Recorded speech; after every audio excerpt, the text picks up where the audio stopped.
Euskal gizartearen zerbitzura dagoen tresna bat gara, hazteko, hobetzeko eta etorkizuna eraikitzeko lanabesa. Sektore publikoan egoteak erantzukizuna eta konpromisoa eskatzen digu.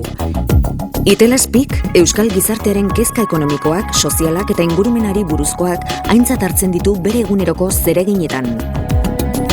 Hainbat konpromiso hartu ditugu, gure bezeroekin, aliatuekin, hornitzaileekin, akziodunekin, pertsonekin eta batez ere gizartearekin. Konpromiso sendoa da, bikaintasuna lortu nahi duena, eta hori lortzeko etengabe hobetzen ari gara.